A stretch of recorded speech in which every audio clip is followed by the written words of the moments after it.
से केंद्र सरकार ने जाति जनगणना कराने को लेकर हरी झंडी दे दी है और इस पर बातचीत करने के लिए हमारे साथ अपना दल एस की राष्ट्रीय अध्यक्ष और भारत सरकार में परिवार और स्वास्थ्य कल्याण राज्य मंत्री अनुप्रिया पटेल हैं। मैडम, केंद्र सरकार ने कास्ट सेंसस को हरी झंडी दे दी और आपने लंबे समय से इसकी मांग कर रही थी, आपने इसको लेकर बहुत संघर्ष किया, जमीन पर उतरी। अब जब सरकार ने इसको लेकर हरी झंडी दे दी है तो इस पर आपकी क्या प्रतिक्रिया है? माननीय प्रधानमंत्री जी को मैं पूरे अपना दल एस परिवार की ओर से, हम सभी कार्यकर्ताओं की ओर से दिल से आभार व्यक्त करना चाहती हूँ। हमारी पार्टी की ये मांग लंबे समय से रही। डॉक्टर सोनेलाल पटेल जी ने जब अपना दल की स्थापना की तब से लेकर आज तक हम इस विषय को सड़क से लेकर आज संसद तक उठाते आए हैं, तो मुझे बहुत खुशी है। और जितना हमारा दबा कुचला वर्ग है उसके हित में एक बहुत ही ऐतिहासिक फैसला एनडीए की सरकार ने माननीय प्रधानमंत्री जी के नेतृत्व में लिया है। हम उनका बहुत अभिनंदन करते हैं। अब मैम, जब सरकार ने हरी झंडी दे दी है तो अब इसको लेकर क्रेडिट को लेकर होड़ मच गई है। कांग्रेस हो, राजद हो, समाजवादी पार्टी हो, वो बता रहे हैं कि ये उनके दबाव में सरकार ने इसको लेकर फैसला किया है। वो इसको अपनी जीत बताते हैं, अपने नेता को श्रेय दे रहे हैं, राहुल गांधी को, तेजस्वी यादव, लालू यादव, अखिलेश यादव। इस पर आपकी क्या राय है? हमारी सरकार सामाजिक न्याय के विषय पर प्रतिबद्ध रही है इन 11 वर्षों में। इससे पहले भी एक नहीं कई फैसले हमारी सरकार ने किए जो SC, ST, OBC वर्गों के हित में थे। मैं 2 फैसले बताना चाहूंगी, खास तौर से OBC वर्गों के हित में। नीट में PG एडमिशन्स में OBC का कोटा लागू नहीं था। प्रधानमंत्री जी की सरकार ने यह फैसला किया। OBC कमीशन के पास संवैधानिक दर्जा नहीं था। हमारी सरकार ने इस पर कॉन्स्टिट्यूशनल अमेंडमेंट लाके इस काम को पूरा किया।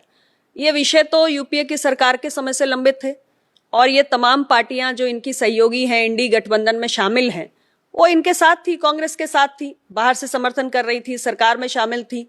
तब क्यों नहीं इन्हें इन विषयों का हल करने का याद आया? मजबूरी किसकी है, उनकी या हमारी? हमारी तो प्रतिबद्धता है और 11 सालों में एक नहीं अनेक फैसलों से हमने इसको साबित किया है। और रही बात कास्ट सेंसस की, एनडीए में शामिल दल, हमारी पार्टी उनमें से एक है, अपना दल एस। इसके अलावा अन्य दल हैं जिन्होंने कास्ट सेंसस की लगातार बात की है।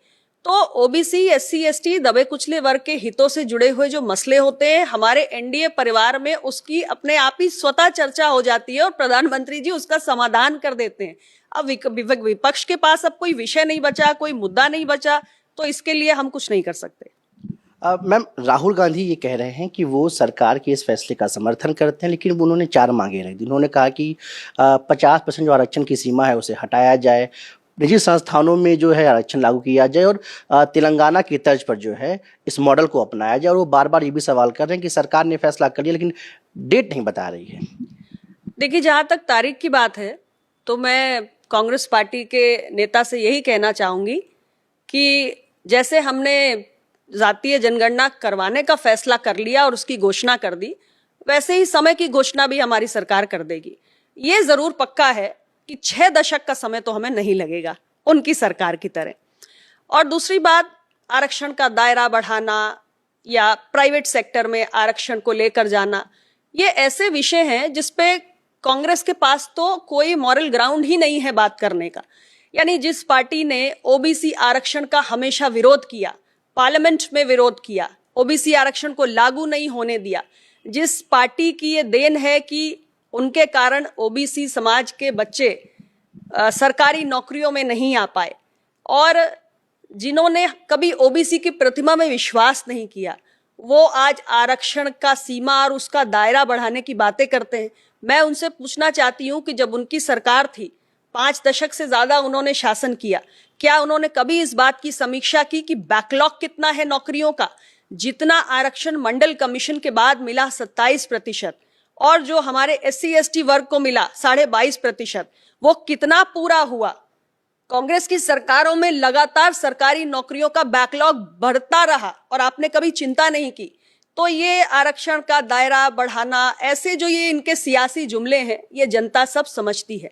जिसकी नीयत स्पष्ट होती है वो बैकलॉग को दूर करने के कदम उठाता है, जैसे हमारी सरकार ने उठाए। वो इसकी समीक्षा करता है कि 27% और 22.5% किस हद तक लागू हो पाया, क्या ये पूरा लागू हुआ, इसकी चिंता आपने क्यों नहीं की? तो ये मैं उनको कहना चाहती हूँ। मैम, एक चीज़ ये देखा जा रहा है कि जो सरकार ने ये फैसला किया, क्योंकि इस साल बिहार के विधानसभा चुनाव होने, उसके बाद अगले 27 में यूपी का चुनाव है, बंगाल का चुनाव है, तो माना जा रहा है कि बिहार विधानसभा चुनाव को देखते हुए सरकार ने एक बड़ा दांव चला है। इसे आप कैसे देखती हैं और क्या आपको लगता है कि इसका फायदा विधानसभा चुनाव में या आने वाले जो भी चुनाव है उसमें एनडीए को मिलेगा? ये बड़ी ही सुपरफिशियल इन्फ्रेंस है जो हमारे क्रिटिक्स ड्रॉ कर सकते हैं, ओपोनेंट्स ड्रॉ कर सकते हैं। मेरा तो सीधा सा कहना है, इतना बड़ा देश है हमारा, हर साल कोई ना कोई चुनाव है। अभी आपने जिक्र किया इस वर्ष बिहार का है, अगले साल हमारा केरल का, तमिलनाडु का, पश्चिम बंगाल का है, और उसके अगले साल मेरे उत्तर प्रदेश का है। तो ऐसा कौन सा साल है जब भारत में चुनाव नहीं होते? और कांग्रेस के कार्यकाल में भी बहुत से ऐसे चुनाव होते रहे होंगे, लेकिन हमारी सरकार ने फैसला किया। हम किसी और साल में भी करते तब भी आप ये कह सकते थे, लेकिन इस दलील में बहुत दम नहीं है। चुनाव तो इतना बड़ा देश है, लोकतंत्र होते ही रहेंगे। जरूरी है कि आपकी नीयत साफ है, स्पष्ट है, और आपने देश हित में और वंचितों के हित में एक बड़ा फैसला किया है और पूरी तत्परता के साथ ही फैसला किया है।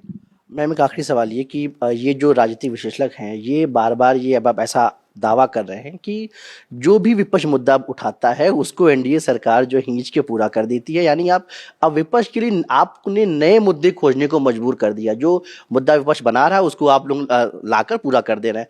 तो अब आप विपक्ष की राजनीति को आने वाले समय में कैसे देखती हैं? क्योंकि लगातार कांग्रेस और तमाम दल इसकी मांग कर रहे थे कि जाति जनगणना कराई जाए। अब आप लोग उस दिशा में बढ़ गए हैं, कैबिनेट ने उसको मंजूरी दे दी। देखिए, ऐसा है, मुद्दों का अभाव विपक्ष के पास हमेशा से रहा, और मुद्दों का अभाव वहीं होता है जहां जन कल्याण के प्रति कोई हमारी संकल्पबद्धता नहीं होती है। जब वैचारिक प्रतिबद्धताओं का अभाव होता है तब मुद्दों का अभाव स्वतः हो जाता है। हमारे पास मुद्दों का अभाव नहीं होता, क्योंकि हमें पता है कि देश बड़ा है और बहुत सारी आवश्यकताएं हैं, बहुत सारे मसले हैं जिसका समाधान करना है। इसलिए एक के बाद एक हमारे पास कोई ना कोई मसला है। और जहां तक इस एक विषय की बात है जो जाति आधारित जनगणना का है, तो मैं इतना ही कहूंगी कि ये हमारे लिए कोई सियासी जुमला नहीं है। प्रधानमंत्री मोदी जी के नेतृत्व वाली एनडीए सरकार सामाजिक न्याय के प्रति संकल्पबद्ध रही है, और 11 वर्षों में ये तीसरा कार्यकाल है। हमने इससे पहले भी एक नहीं अनेक फैसले किए हैं जो शायद यूपीए की सरकार, कांग्रेस की सरकार कर सकती थी। ओबीसी कमीशन को कॉन्स्टिट्यूशनल स्टेटस देने का काम कर सकती थी। नीट के पीजी एडमिशन्स में आप ओबीसी कोटा को लागू कर सकते थे। आप ओबीसी मंत्रालय बना सकते थे।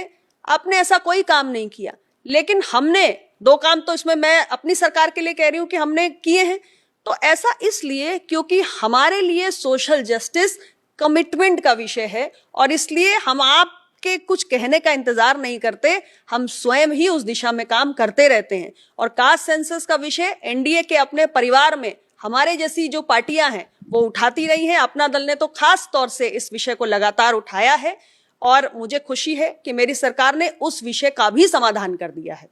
धन्यवाद। ये थी हमारे साथ भारत सरकार में राज्य मंत्री परिवार एवं स्वास्थ्य कल्याण अनुप्रिया पटेल, जिन्होंने कहा कि सामाजिक न्याय के लिए एनडीए सरकार प्रतिबद्ध है और विपक्ष के लिए जुमलेबाजी के जो है सरकार नहीं करती है।